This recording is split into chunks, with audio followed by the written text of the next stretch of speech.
പുരാതന ഗ്രീസിലെ അതിപ്രശസ്തമായ പട്ടണമായ കൊരിന്ത്. അപ്പോസ്തലനായ പൗലോസിന്റെ രണ്ടാം മിഷണറി യാത്രയിൽ സ്ഥാപിതമായ കൊരിന്ത് സഭ തത്വജ്ഞാനികളും വിവേകികളും സമ്പന്നന്മാരും ശക്തന്മാരും അറിവുള്ളവരുടെയും വലിയ കൂട്ടമായിരുന്നു കൊരിന്തിലെ സഭയിൽ. ഒരുവിധ കൃപാവരത്തിലും കുറവില്ലാത്തവർ കൊരിന്തിലെ സഭയ്ക്കകത്തുണ്ടായിരുന്നു. അപ്പോൾ തന്നെ വിഭാഗീയത കൊരിന്തിലെ സഭയ്ക്കകത്തുണ്ടായിരുന്നു. പൗലോസിന്റെ രണ്ടാം മിഷണറി യാത്രയിൽ കൊരിന്ത് സഭ സ്ഥാപിതമായി. പൗലോസ് നട്ടു, അപ്പല്ലോസ് നനച്ചു, വളർത്തിയ ദൈവമാണ്. അപ്പോൾ തന്നെ കൊരിന്തിലെ സഭയിൽ ആ പട്ടണത്തിന്റെ പല പാപങ്ങളും സഭയ്ക്കകത്തേക്ക് കയറി.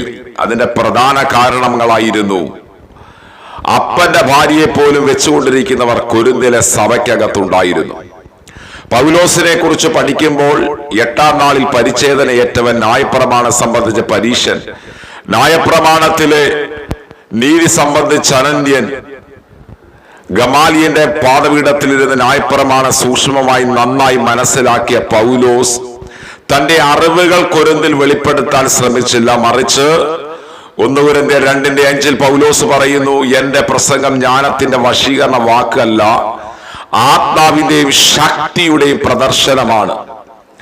പെന്തക്കോസ്തിന്റെ അനുഭവം അത് ശക്തിയുടെ പ്രദർശനമാണ്. അപ്പോസ്തല പ്രവൃത്തി 2 വായിക്കുന്നു, കൊടിയ മുഴക്കത്തോടെ 120 പേർ കൂടിയിരുന്നപ്പോൾ അവരുടെ നടുവിൽ കൊടിയ മുഴക്കത്തോടെ ഇറങ്ങി വന്ന പരിശുദ്ധാത്മാവിന്റെ പ്രവൃത്തി. മിനിസ്ട്രിയിൽ, ശുശ്രൂഷയിൽ വെളിപ്പെടേണ്ടത് പവറാണ്.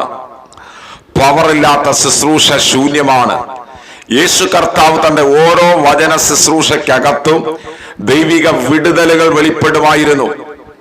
ഇന്ന് പെന്തക്കോസ് ചർച്ചുകൾ കേവലം ട്രഡീഷനുകൾ, പാരമ്പര്യ സഭകളായി തീരുമ്പോൾ പരിശുദ്ധാത്മാവിനെ പടിയിറക്കി വിട്ട് ജ്ഞാനികൾ എന്ന് പറയുന്നവർ വചനം മാത്രം പ്രസംഗിച്ച് ദൈവപ്രവൃത്തിയുടെ അനുഭവങ്ങൾ കാണാൻ കഴിയാതെ ഇരിക്കുമ്പോൾ ഈ കാലഘട്ടങ്ങളിൽ, നാളുകളിൽ ദൈവസഭയ്ക്ക് ആവശ്യം പരിശുദ്ധാത്മാവിന്റെ പ്രവൃത്തിയാണ്.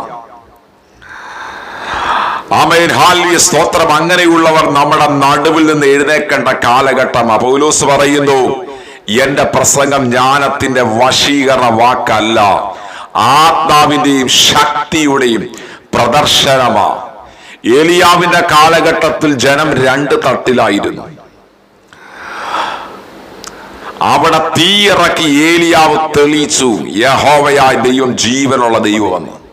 ഈ കാലഘട്ടങ്ങളിൽ ജ്ഞാനികൾ ദേശത്ത് ഒരുപാട് പേരുണ്ട്, സമ്പന്നന്മാരുണ്ട്, പ്രശസ്തരുണ്ട്. ഇവരുടെ നടുവിൽ സാധാരണ ബൈബിൾ കുറെ വചനം പറഞ്ഞ് മാത്രം പ്രസംഗിച്ചിട്ട് കാര്യമില്ല. ദൈവപ്രവൃത്തിയിലൂടെ ദൈവവചനം തെളിയിക്കപ്പെടേണ്ടതുണ്ട്. അതിന് ശക്തന്മാർ, പവർഫുള്ളായ അഭിഷക്തന്മാർ ഈ കാലഘട്ടങ്ങളിൽ നമ്മുടെ ദേശങ്ങളിലും ഗ്രാമങ്ങളിലും പട്ടണത്തിൽ നിന്നും അഗ്നിജാല പോലെ ദൈവത്തിന് വേണ്ടി ജ്വലിച്ചെഴുന്നേൽക്കേണ്ടതുണ്ട്. അതിൽ ഒരുവനായി ആയിത്തീരുവാൻ, വില കൊടുത്ത് പ്രാർത്ഥിപ്പാൻ, വില കൊടുത്ത് ദൈവത്തിന് വേണ്ടി നിൽക്കാൻ, ദൈവത്തിനൊരു സൈന്യത്തെ ഈ കാലഘട്ടങ്ങളിൽ ദൈവത്തിനോട് ചേർന്ന് നിൽക്കാൻ, സംഘടനയോട് ചേർന്ന് നിൽക്കാനല്ല, വ്യക്തികളോട് ചേർന്ന് നിൽക്കാനല്ല, ദൈവത്തോട് ചേർന്ന് നിൽക്കാൻ ഒരു കൂട്ടത്തെ, അവർ പ്രായ വ്യത്യാസമെന്നെ, ദൈവത്തിനൊരു കൂട്ടത്തെ, ഒരു ജനറേഷനെ ആവശ്യമുണ്ട്. ആത്മാവിന്റെയും ശക്തിയുടെയും പ്രദർശനമായിരുന്നു പൗലോസിന്റെ ശുശ്രൂഷയിൽ. പൗലോസിന്റെ റൂമാലയിലൂടെ, ഉത്തിരിയത്തിലൂടെ അത് രോഗികളുടെ മേൽ കൊണ്ടിടുമ്പോൾ രോഗികൾ സൗഖ്യമാകുമായിരുന്നു. ഭൂതങ്ങൾ അവരെ വിട്ടു പുറപ്പെട്ടു പോകുമായിരുന്നു. ഒരു ദുരാത്മാവിനെ പിടിച്ചു നിൽക്കാൻ കഴിയത്തില്ലായിരുന്നു. അതായിരുന്നു പെന്തക്കോസ്തിന്റെ ശക്തി.